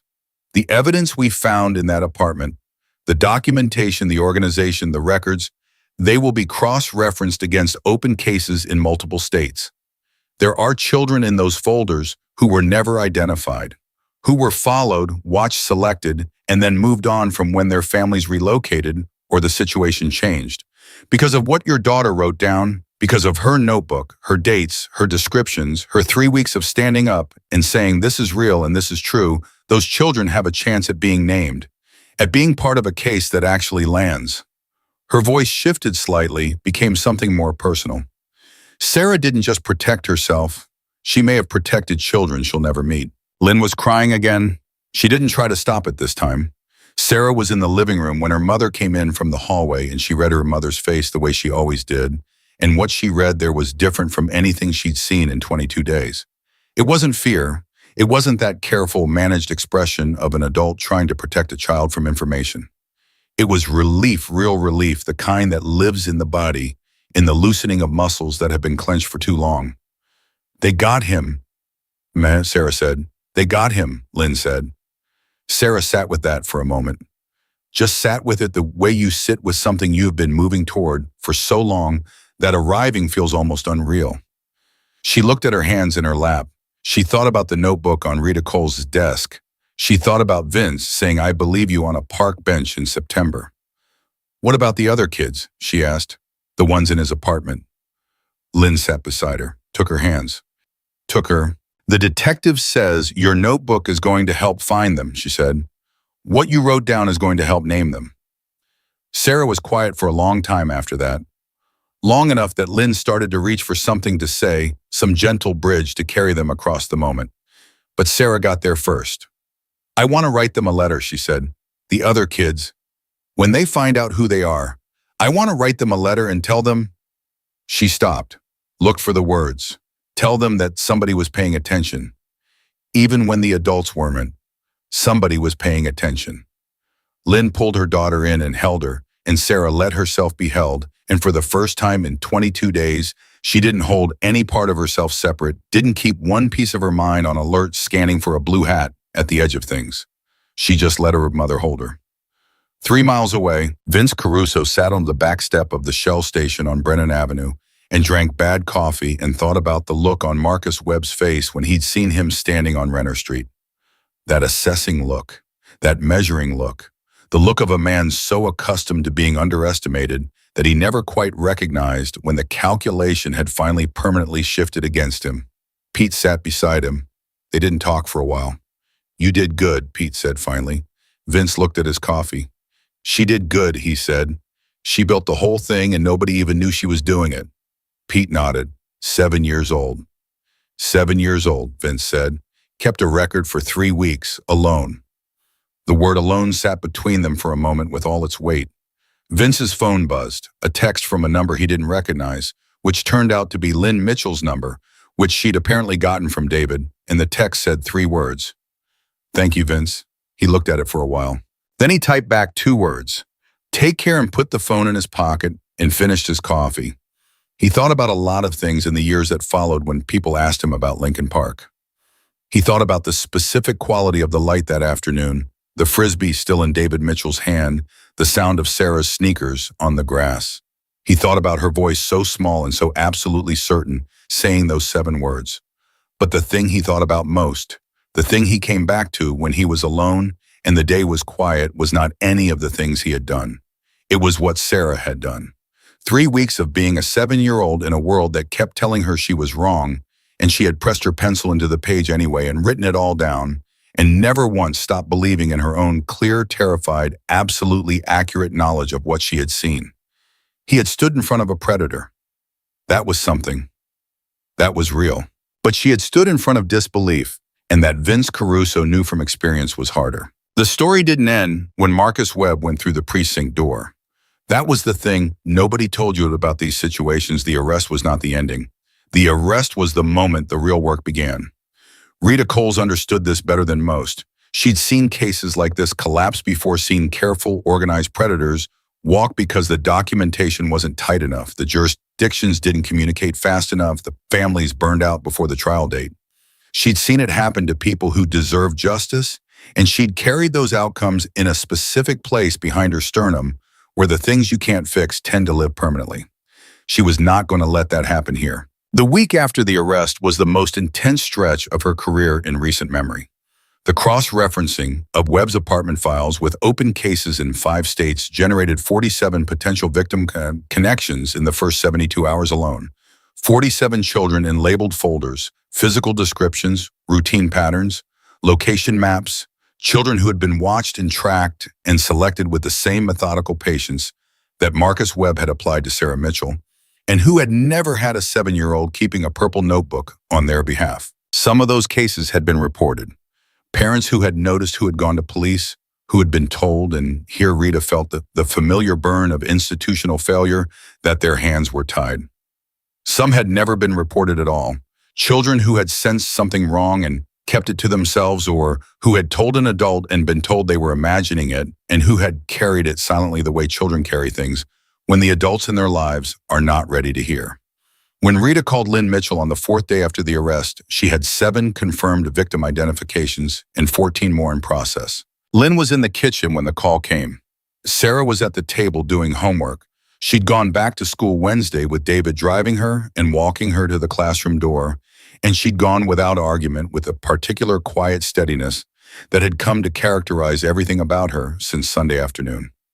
She did her homework, she ate her dinner, she slept through the night for the first time in 3 weeks on Sunday itself, deeply, completely, without once waking to listen for sounds that shouldn't be there. Lynn kept the phone pressed to her ear and turned toward the window so her expression wouldn't alarm Sarah while she listened to Rita's update. 7 confirmed, 14 in process. The prosecutors in Ohio were reopening the case from 4 years ago. Georgia was doing the same. 2 additional states were initiating new charges based on the apartment documentation. And Cheryl Dawes, Lynn asked. That was the name she hadn't been able to stop thinking about. The woman in the dark jacket, the ghost with the fake address who had parked her rental car 2 blocks from Fulton Elementary. Apprehended Thursday morning, Rita said. Memphis, Tennessee. She was trying to access a storage unit registered under a 3rd name. Our colleagues down there had been watching it since Wednesday. A pause on voice. She is in custody. She is not going anywhere. Lynn put her hand on the window glass and leaned her forehead against her own wrist and breathed for a moment. Lynn, Rita said, I want to tell you something that is not official yet, so I need you to hold it for a few days. But I think you and your daughter deserve to hear it. Tell me. The prosecutor's office in 3 states has now reviewed Sarah's notebook. Not just as evidence in the local case, they want to use it as a template. The documentation method, the consistency, the cross-referencing of dates and locations. They are working with child safety advocates to build a resource, something they can give to parents and children, something that explains what Sarah did instinctively as a formal protocol. Rita's voice had something in it that wasn't entirely professional anymore, something warmer and more personal. Your daughter invented something, Lynn. Without knowing she was doing it, she invented a method, and they want to name it after her. The kitchen was very quiet. The refrigerator hummed. Sarah's pencil moved across her homework page, soft and steady.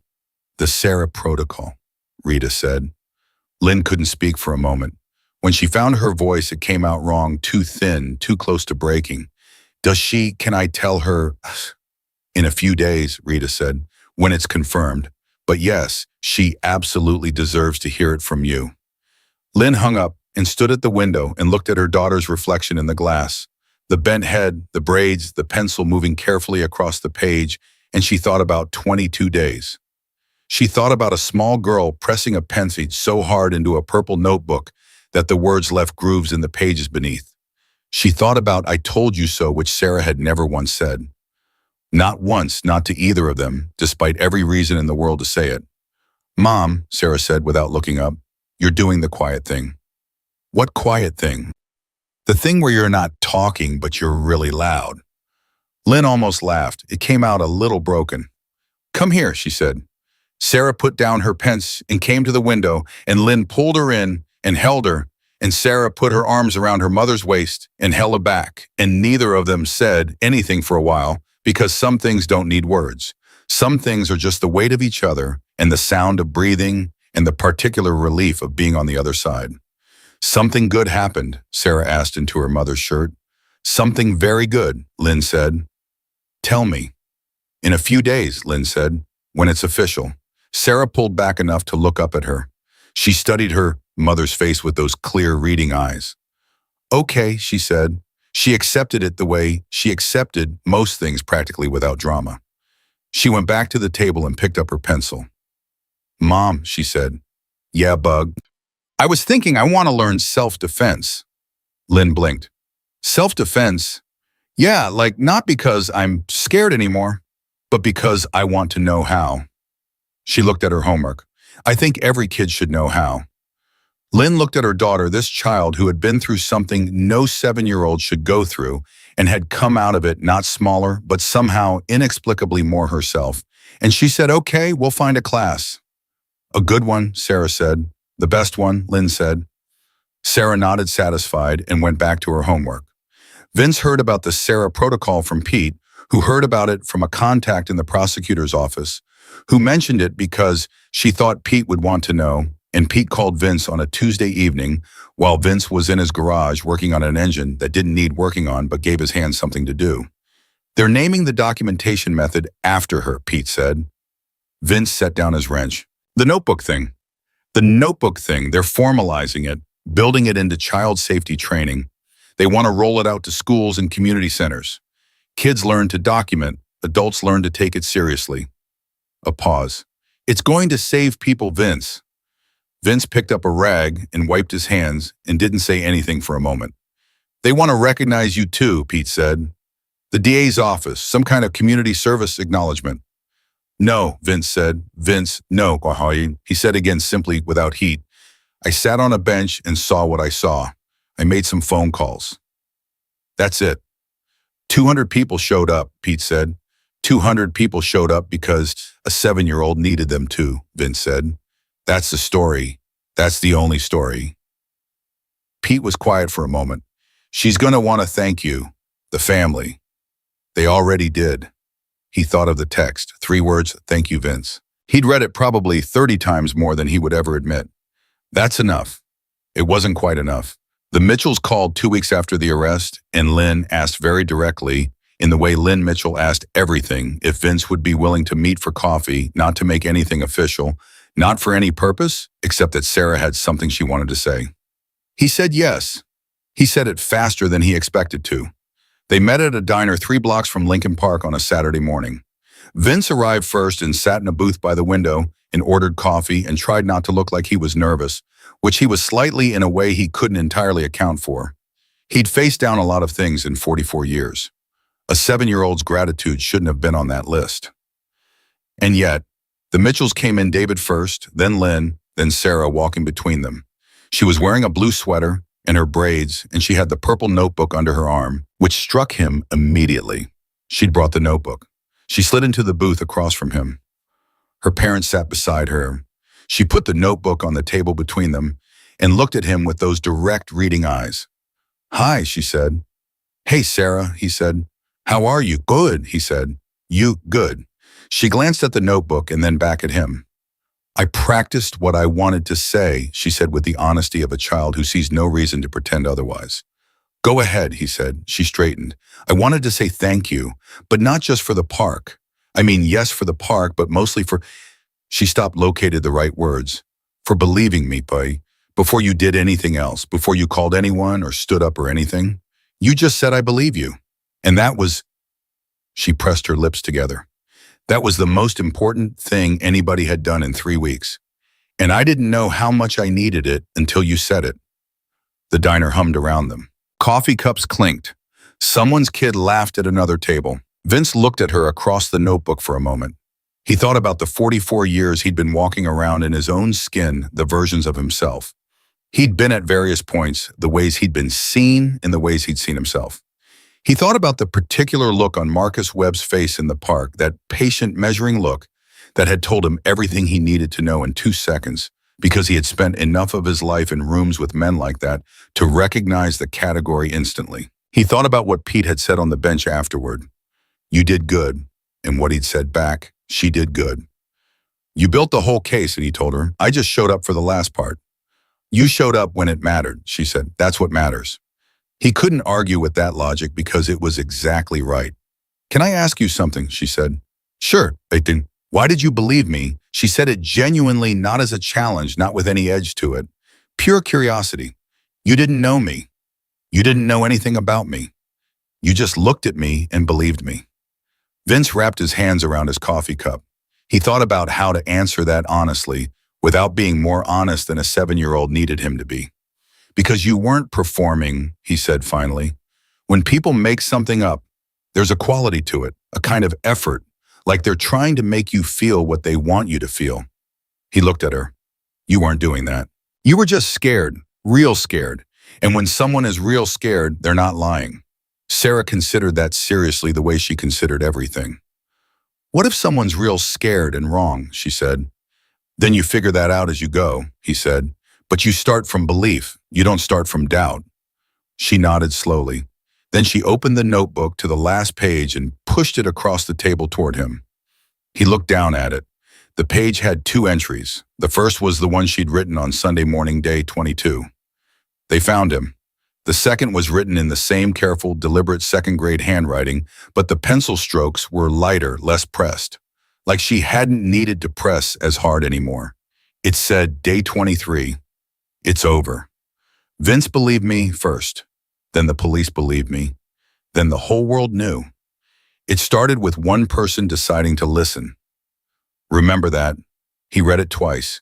He handed the notebook back without saying anything, because there wasn't anything to say that would have been better than the silence. David Mitchell cleared his throat. He'd been sitting beside Sarah with the careful stillness of a man who had things he wanted to say and wasn't sure he had the right to take up space with them. But Vince looked at him and David met his eyes, and something passed between them, man to man, direct and unadorned. I owe you something I don't know how to repay, David said. You don't owe me anything, Vince said. I do, David said quietly, because I didn't listen to her. And you did. And the difference between those 2 things, he stopped, worked through it. The difference between those 2 things is something I'm going to have to sit with for the rest of my life. And that's right. That's how it should be. But I still want you to know that I know. Vince looked at him steadily. You're listening now, he said. That's what you do with it. David nodded once, hard. The formal recognition came 6 weeks later. Not the kind Vince had refused, no official ceremony, no plaque from the DA's office. What happened instead was quieter, and in Vince's opinion, considerably more meaningful. The Sarah Protocol was announced at a child safety conference in November. Rita Coles presented it alongside a child advocacy coordinator named Dr. Wendy Park. And the protocol was exactly what Rita had described, a structured documentation method for children who believe they are being followed or observed, built around the instinctive system that Sarah Mitchell had developed alone in her bedroom. With a purple notebook and a pencil she pressed so hard it left grooves. The conference room was full. Educators, law enforcement, child psychologists, social workers, parents. Rita stood at the podium and described the case without names, without identifying details, with the careful anonymity that protected the child at the center of it. She described a 7-year-old, who had kept a record for 22 days, while every adult in her life told her she was imagining things. She described what that record had ultimately made possible: the arrest, the cross-referencing, the 47 children in folders who now had a chance at being named and having their cases addressed. And then she said, "The child who built this system is here today. And I would like, with her permission and her family's permission, for her to say a few words." Sarah Mitchell walked to the podium. She was still 7. She had her braids and her blue sweater and her purple notebook, and she stood at a microphone that was taller than her head until someone adjusted it, and she looked at the room full of adults, and she said clearly and without hesitation, "Hi, my name is Sarah, and I want to tell you something important." The room went very quiet. Adults always tell kids that if something feels wrong, they should tell a grown-up, but nobody tells kids what to do when the grown-ups don't believe them. She held the notebook up. "I started writing things down because I didn't know what else to do, because every time I said something, the adults said I was wrong. So I wrote down the evidence, because I knew I was right, and I knew that if I stopped believing what I knew, then nobody would." She lowered the notebook. "I want every kid to know that you can do this. You can write it down, you can make a record. And your record matters even when you are 7, even when nobody believes you yet. It matters because the truth doesn't stop being true just because someone tells you it isn't." She paused. "And I want every adult in this room to hear one thing." Her voice, still child's voice, still slightly soft on the S's, carried across every corner of that conference room with the particular authority of someone who had earned every word she was saying. When a child tells you something is wrong, believe them first. Ask questions second. You can figure out if you were wrong later. But if you start from doubt, you might be too late. And a child who is too late— She stopped, looked down at her notebook, looked back up. A child who is too late deserved better. They deserve someone like Vince. There was a silence after that. The kind of silence that doesn't feel empty. The kind that has weight and texture and the specific quality of a room full of people being changed by something. Then the room stood up. Vince was not at the conference. He'd been invited and he'd declined, with a single text to Rita Coles that said, "I don't do podiums," and she'd texted back, "Fair enough, and that had been the end of it. He found out what Sarah had said from Pete, who had gone because Pete went to everything and also because he'd wanted to see it. "She said you by name," Pete told him, in front of the whole room. "Pete." She said they deserved someone like Vince. Pete's voice was steady, but Vince knew him well enough to hear what was underneath it. Whole room full of cops and social workers and psychologists, and a 7-year-old said they needed someone like Vince Caruso. Vince looked at his hands for a moment. "How'd she look up there?" he asked. "Like she owned it," Pete said. "Like she'd been waiting her whole life to say it, and she said it exactly right." Vince nodded. He was quiet for a while. Outside, the November wind moved through the neighborhood, and somewhere in the distance, a motorcycle engine turned over and caught and hummed away down the street. "Good," he said finally. "Good." The Sarah Protocol was adopted by 11 school districts in the first 6 months. By the following year, it had been incorporated into child safety training programs in 4 states, with more in process. The purple notebook, the original one, the one with the yellow smiley face on the cover, was kept in a climate-controlled evidence box in Rita Coles's office because the prosecutor had wanted to keep it and Rita had asked and the Mitchells had agreed. Rita sometimes took it out and held it when a case was going badly. She didn't tell anyone she did this. She would sit at her desk with the notebook in her hands and think about a 2nd-grade girl pressing a pencil into the page because she knew she was right and she refused, absolutely refused, with no support and no confirmation and no one in her corner to stop knowing it. It steadied her every time. Marcus Webb was convicted on 11 counts across 3 states. The sentencing hearing took place 14 months after the arrest, and the prosecutor read from Sarah's notebook as part of the impact statement, not because it was legally necessary, but because Rita had argued successfully that the document itself was a kind of testimony. The record of 22 days in a child's own words, pressing so hard, the letters left grooves. He received 43 years. Cheryl Dawes received 26. Neither of them would be available to select, watch, or follow any child ever again. Sarah Mitchell, age 12, stood at a podium at the National Child Safety Conference in Washington, D.C., and she said, 5 years ago, a man followed me for 3 weeks. I was 7. Nobody believed me. I wrote it down anyway. And because I wrote it down, 11 children who had been in his files were identified and their cases reopened. Because I wrote it down, the detective who arrested him told me that we probably prevented him from hurting at least 4 more children in the city where I live. She looked at the audience. I did that with a pencil and a notebook with a yellow smiley face on the cover. She let that land. I am not extraordinary, she said. I am a kid who paid attention. The extraordinary thing was one man on a bench who chose to believe me before he had any proof. And I have thought about that choice every single day for 5 years. Because everything that happened, every arrest, every reopened case, every child whose name got written down in a file instead of staying invisible, all of it started with one person deciding that a scared child's word was worth taking seriously. She gripped the sides of the podium. Imagine what happens when we all make that choice. Imagine what happens when believing a child is not the exception, when it is just what we do. In the back of the conference room, a man in a leather vest and a silver chain at his belt stood with his arms crossed and listened. And when the room rose to its feet around him, he didn't move.